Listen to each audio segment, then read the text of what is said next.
Hello, boxing fans around the world. Thanks for joining me once again here on Talkin' Fight as I finish my coffee. To let you know what's happening around the world on boxing news today, we're going to start off with a few names we all might know and look forward to in the future, some we might not ever hear again. Let's have a look at John Ryder and how he's looking forward to meeting Canelo Alvarez on May 6th, as we've mentioned before, down in Guadalajara.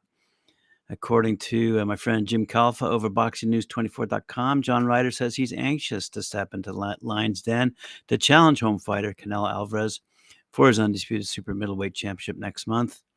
That's taking place over at the Akron Stadium, as I said, in Guadalajara, Mexico. Fans still view this fight as a tune-up for Canelo and expect Ryder to get clobbered. But that's not how Ryder sees it. He feels he can win. And he arguably is coming into the contest with an 11-fight winning streak dating back to 2017. Ryder's 2 defeats in the last 6 years were highly questionable against Rocky Fielding and Callum Smith. A lot of boxing fans believe Ryder deserved to win those matches. Canelo is coming off a hand injury, which he blames for his poor performances last year against Dimitri Bivol and Triple G, Gennady Golovkin. And if that hand is still a problem for Canelo, he'll have difficulty beating Ryder on May 6th. In training footage, Canelo is working a lot on his upper body movement, which he doesn't need. He has no problems with his upper body movement last year. Canelo showed weakness in his low punch output, lack of combination punching, and stationary style. For Canelo not to work on his combination punching indicates he'll be loading up on single shots, hoping to knock Ryder out. Unfortunately, that might not work for Canelo, and he could find himself overwhelmed with Ryder's high-volume punch output. With the fight in Guadalajara, Canelo will still likely win if he goes to complete 12 rounds, however. Said John Ryder, come fight night, there'll be a very hostile crowd, I imagine. This is the silver lining of my career. This fight is coming at the right time, and I'm physically the best I've ever been, and I'm really looking forward to it. He's still one of the best pound-for-pound punchers in the world and one of the best of our generation. He's still dangerous, and I think the best of him still might come. It all makes for a great story when you look back at the career and talk about the up and downs. It's all going to lead to a better story in the end, said Ryder. It's going to be some atmosphere for sure, but I'm relishing the opportunity. I'm really looking forward to it, he said. All righty, so are we.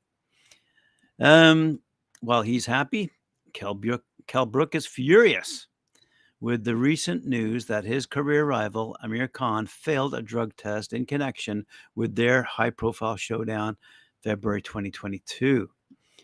Earlier this week, the 36-year-old Khan was hit with a 2-year ban from drug testing agency UKAD as a result of testing positive for the banned substance Ostarine. UKAD ruled out deliberate or reckless conduct and concluding the substance in his system was too low to have enhanced his performance. Khan has no idea how the substance entered his body and openly denied that he knowingly took the banned substance. The actual bout was a one-sided affair with Brook stopping Khan in the 6th round. Khan would later announce his retirement from the sport. Brook was unaware that Khan had failed a drug test until UKAD resolution was revealed on social media on Tuesday. Brook said, "It makes me feel sick. I've got 3 beautiful girls. He's gone in there to try and hurt me on some sort of drug he's been on. It's a fucking joke. I just think his back is against the wall. It's the same for everyone who's been caught out. I don't know if this was that or this or that. At the end of the day, it was in you and you were going to fight and try to hurt me in a sport where you can legally get killed. It's in your system. You've got in there with bad intentions to win the fight at all costs, which has come back to bite him. It could have been a completely different story. I could be in a wheelchair now. Him seriously destroying my life or killing me, crippling me forever. He came into that ring cheating, trying to boost himself up or whatever he's done, trying to get the advantage, not doing it in a 12-week camp. He needs to pay bad. He's going to have to live with that. People think how long he has been on those drugs. It's going to tarnish his career terribly. He's got an absolute pasting. Imagine if he weren't on those drugs, he probably would have gone out in the 3rd round. He still took a massive hiding. He's got to live with that beating for the rest of his life, and everyone looking down with shame on him, said Brook.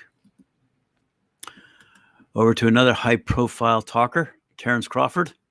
Courtesy of Chris Williams out of Box News 24, who said Terence Crawford took to Twitter to give his 2 cents on the report of him supposedly fighting Errol Spence Jr., which we reported yesterday here on Talkin' Fight. And that fight was allegedly to take place on June 17th. And he said his 332,000 followers, it's April Fool's. Interestingly, the 35-year-old Crawford chose not to give any follow-up message to further elaborate on the news report of him fighting IBF, WB, and WBC welterweight champ Spence. They could be wasting their time if they're following the outdated Floyd Mayweather Jr. model of letting their fight marinate for as long as possible to make the maximum amount of money. That model rarely works, and it's useless for Spence and Crawford because their popularity is arguably diminishing, as they only fight once a year and they don't face cutting-edge opposition. Never. Neither has stepped up to fight those young killers like Jaron Boots Ennis, Virgil Ortiz Jr., Elamanta Stanionis, or even Roman Villa.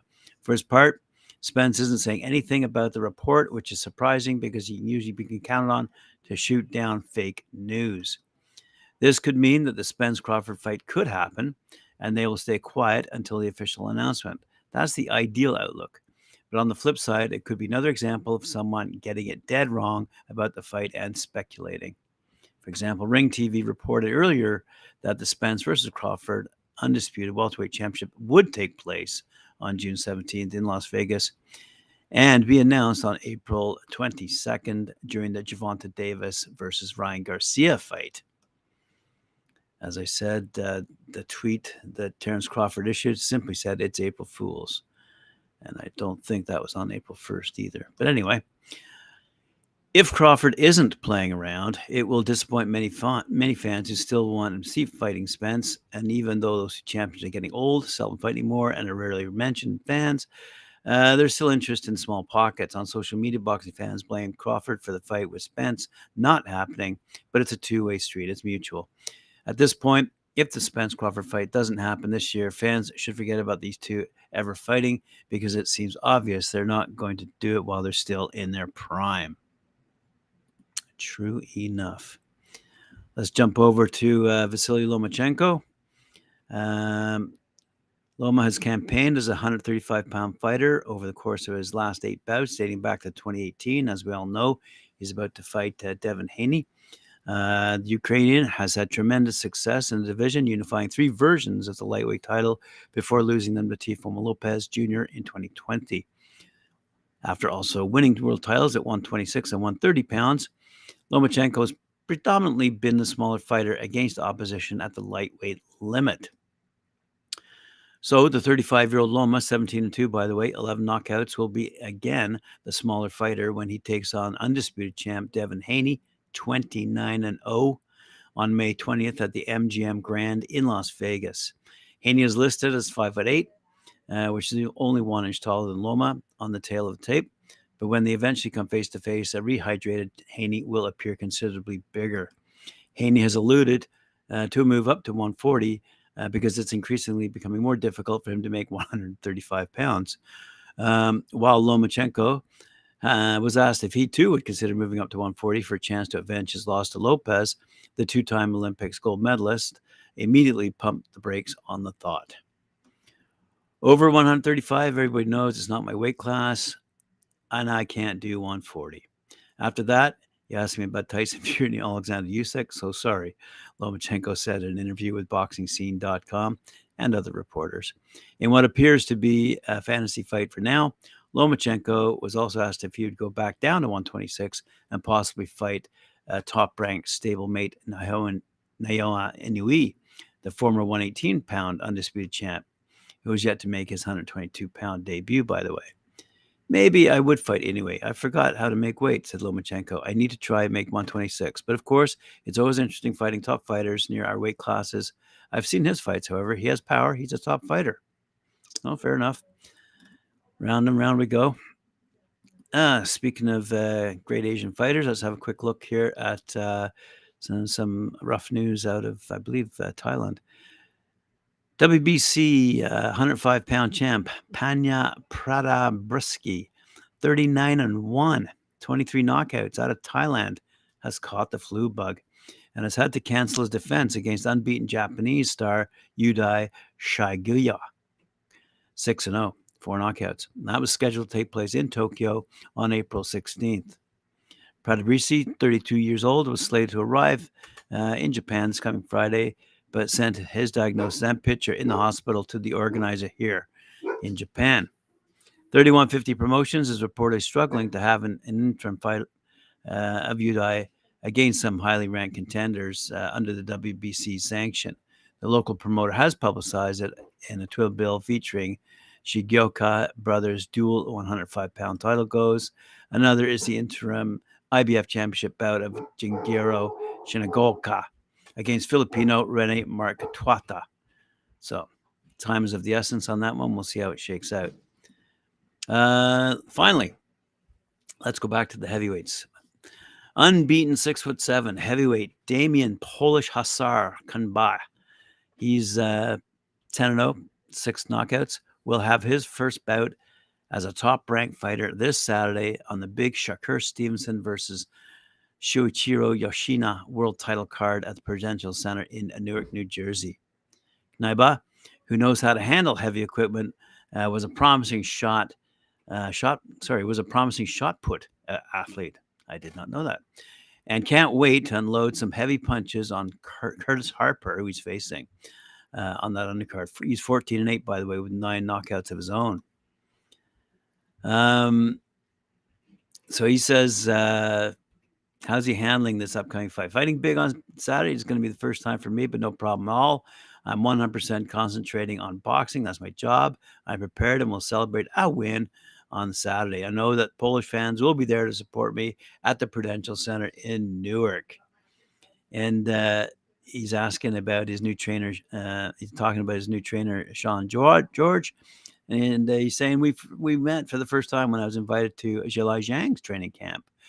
Sean is his trainer, and from the beginning suggested he wants to work together. I like not only his way of training, but how to develop my skills and the whole idea of what we can do in the future. In Poland, we were mostly about my physical attributes, but in the U.S., from the start, when I arrived at his gym, it was about technique and style. We've worked hard, 4 weeks of sparring, 12 training sessions a week. So there you go, another heavyweight moving up the ranks, and let's see how he does on Saturday night on that undercard. Well, Talking Fight fans, appreciate you joining me. And hello, Carl from Nottingham, UK. See that? Another heavyweight. Stay tuned. All right, Talking Fight fans, thank you for joining me. Appreciate it. Remember to like, share, subscribe, hit that notification bell. We'll see you later on at 4 p.m. when I join Mike Orr and Cedric Ben for their show, Knuckle Up. Adios.